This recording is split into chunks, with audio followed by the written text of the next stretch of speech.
लो भाई, एक और बड़ी जानकारी, बड़ी अपडेट सारे प्रदेश वासियों के लिए, सारे बीपीएल कार्ड धारकों के लिए।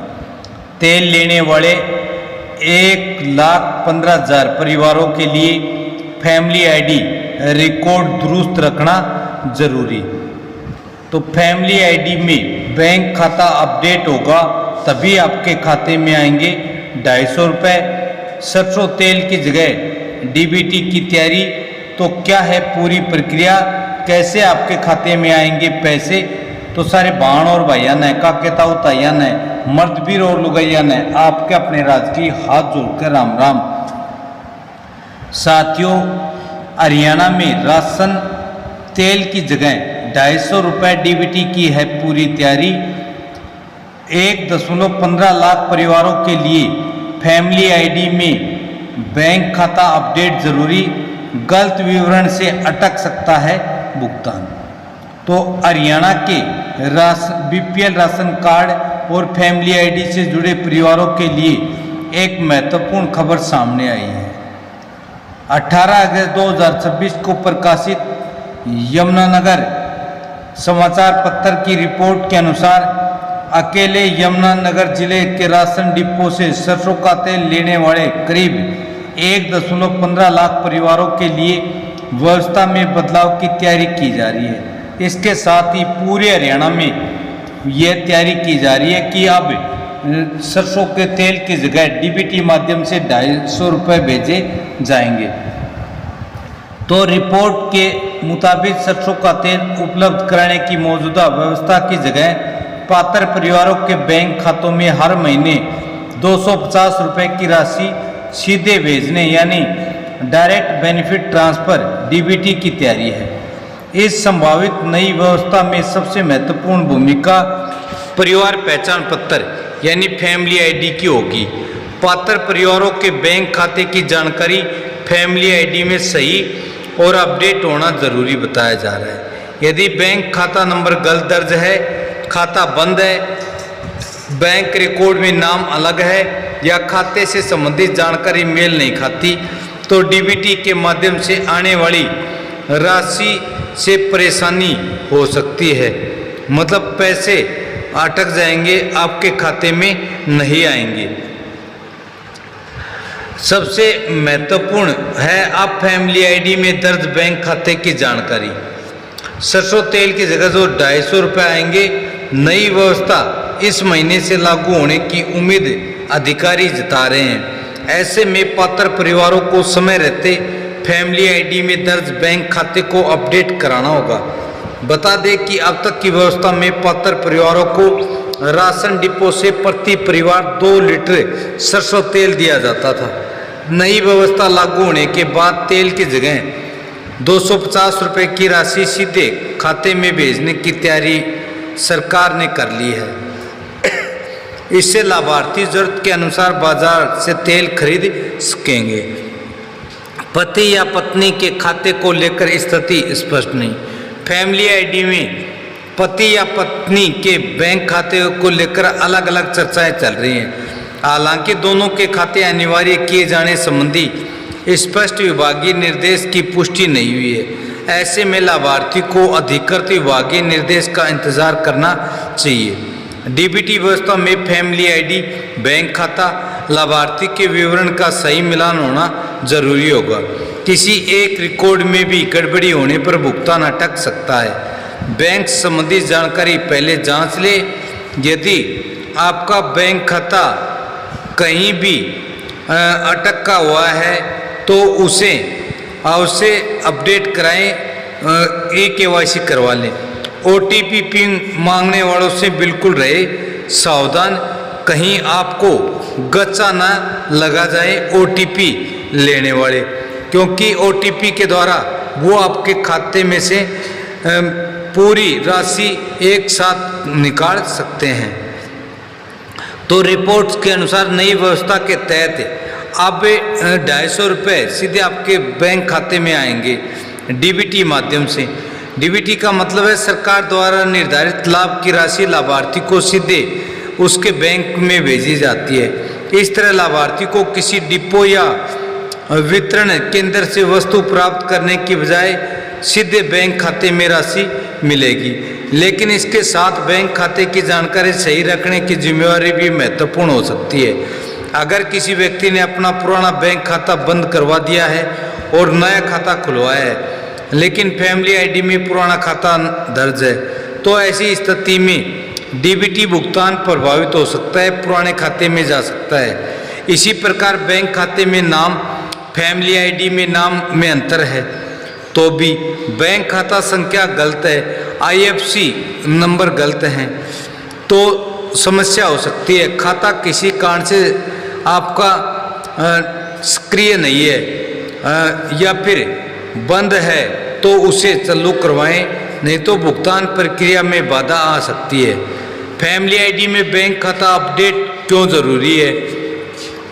तो नई व्यवस्था में फैमिली आईडी को महत्वपूर्ण आधार माना जा रहा है।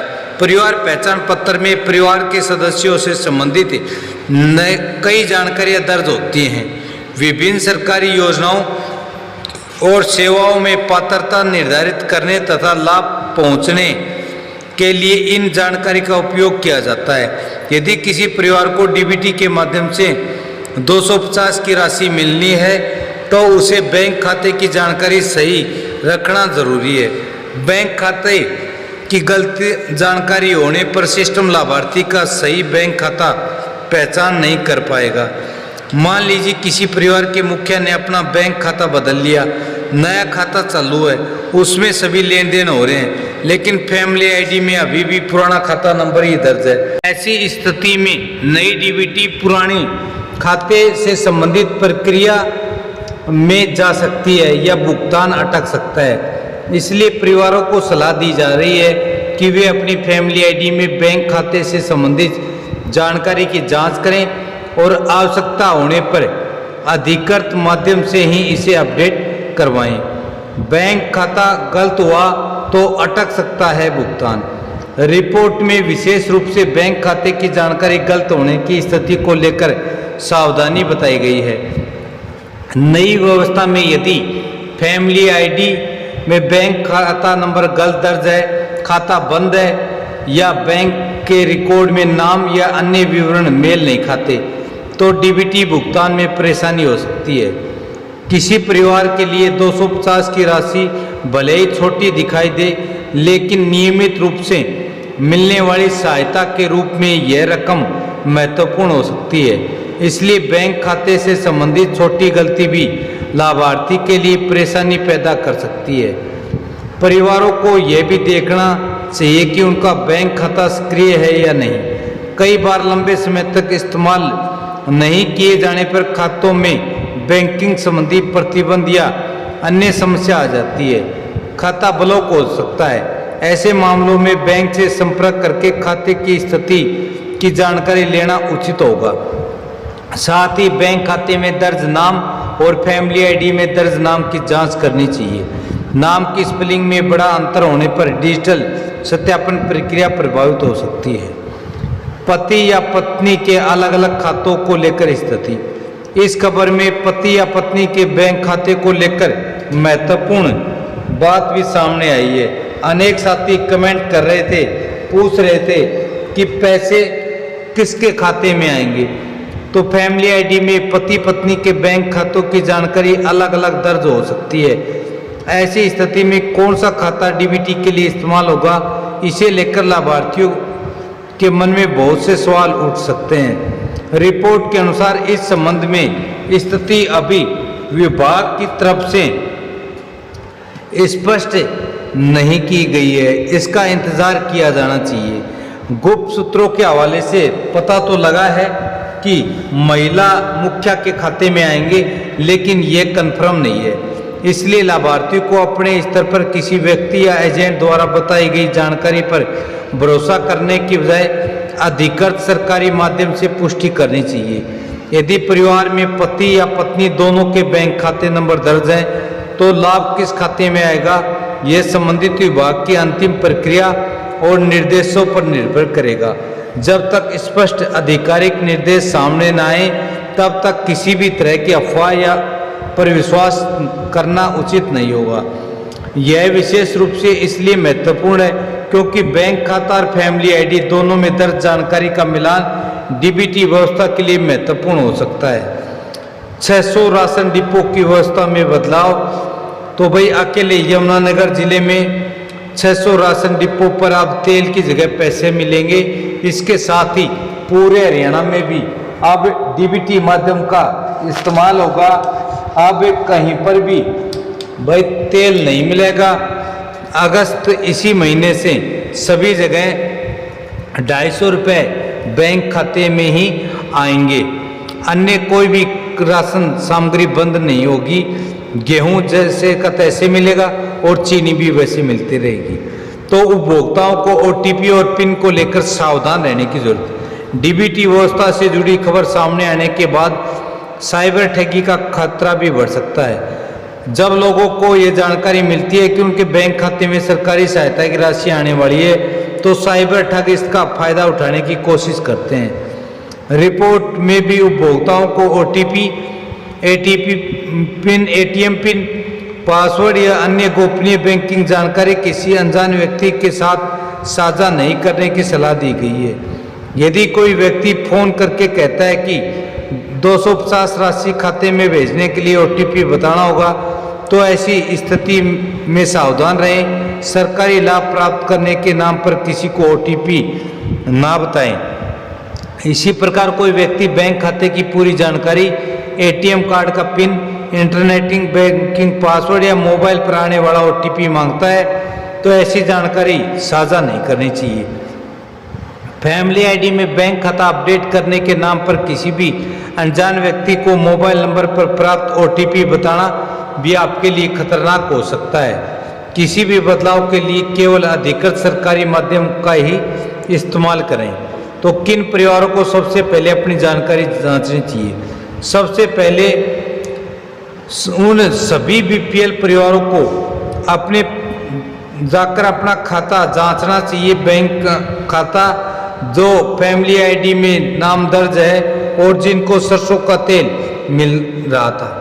बैंक खाता बदलने वालों के लिए खास सावधानी, यदि आपने हाल फिलहाल में बैंक अकाउंट बदला है तो वो अपनी फैमिली आईडी में जाकर दर्ज कराएं, नहीं तो फिर आपके मिलने वाले 250 रुपये लेने में आपको दिक्कत हो सकती है। नाम में गलती भी बन सकती है समस्या। डीबीटी व्यवस्था में बैंक खाते लाभार्थी की पहचान का सही मिलान महत्वपूर्ण होता है। यदि फैमिली आईडी में नाम एक तरह से दर्ज है और बैंक खाते में नाम किसी दूसरी स्पेलिंग से दर्ज है तो सत्यापन के दौरान समस्या आ सकती है।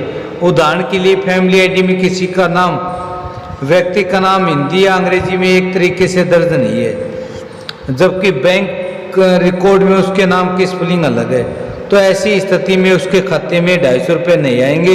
इसलिए अवश्य ही उसे ये भाई पक्का कंफर्म करना चाहिए कि एक जैसी है नहीं। तो फैमिली आईडी में अपना बैंक अकाउंट की जानकारी दर्ज नहीं है तो दर्ज कराएं। सही स्पेलिंग चेक करें कि आपका बैंक अकाउंट एक्टिव है या डीएक्टिव, मतलब ब्लॉक तो नहीं है। और फैमिली आईडी में वही नंबर आपका दर्ज है या नहीं। ओटीपी, पिन, पासवर्ड किसी को ना बताएं। अब एक और महत्वपूर्ण लास्ट अपडेट, 250 रुपये की राशि कब आएगी? तो इसी महीने 30 तारीख से पहले सभी के खातों में 250 रुपये भेज दिए जाएंगे। लाभार्थियों को सोशल मीडिया पर वायरल होने वाले मैसेज या वीडियो के आधार पर भुगतान की तारीख तय नहीं करनी चाहिए। यदि विभाग की ओर से कोई आधिकारिक तारीख जारी होगी तो सबसे पहले हम आपको बताएंगे। क्या सभी परिवारों को 250 मिलेंगे? हाँ, जो भी बीपीएल परिवार है जिसको सरसों का तेल मिल रहा था उन सभी परिवारों को 250 रुपये डीबीटी माध्यम से आएंगे। राशन डिपो पर क्या असर पड़ेगा?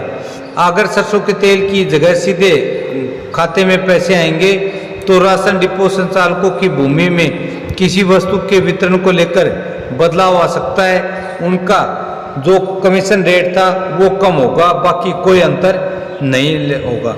लाभार्थी को अफवाहों से बचना चाहिए। बहुत से न्यूज़ चैनल या सोशल मीडिया वाले अफवाह फैलाते चलाते हैं, उनको उन सभी से दूर रहना चाहिए। अगर बैंक खाता गलत दर्ज है तो क्या करें? तो तुरंत अपने नज़दीकी CSC पर जाकर सही बैंक अकाउंट दर्ज कराएं। महिलाओं और परिवार के बुजुर्ग सदस्यों को भी जानकारी दें, क्योंकि वे ज़्यादातर अनजान रहते हैं और उनको जानकारी न होने पर वे साइबर ठगी का जल्दी शिकार हो जाते हैं। इस संभावित व्यवस्था में फैमिली आईडी और बैंक खाते का सही लिंक तथा सही जानकारी सबसे महत्वपूर्ण होगी। यदि बैंक खाता गलत दर्ज है, खाता बंद है या बैंक रिकॉर्ड और फैमिली आईडी में जरूरी विवरणों का मिलान नहीं होगा तो डीबीटी भुगतान रुक सकता है। इसलिए सही जानकारी, सही अपडेट रखें ताकि आपका डीबीटी माध्यम से 250 रुपये आ सके। खबर अच्छी लगी तो इस वीडियो को लाइक करें, ज़्यादा से ज़्यादा अपने यार प्यारे रिश्तेदारों के पास शेयर करें ताकि उनको भी इस खबर का पता लगे और वे भी आसानी से इस योजना का फ़ायदा उठा सकें। कल फिर हाजिर होते हैं एक और बड़ी अपडेट, बड़ी जानकारी के साथ। तब तक मस्त रहें, स्वस्थ रहें। जय हिंद, जय भारत, वंदे मातरम।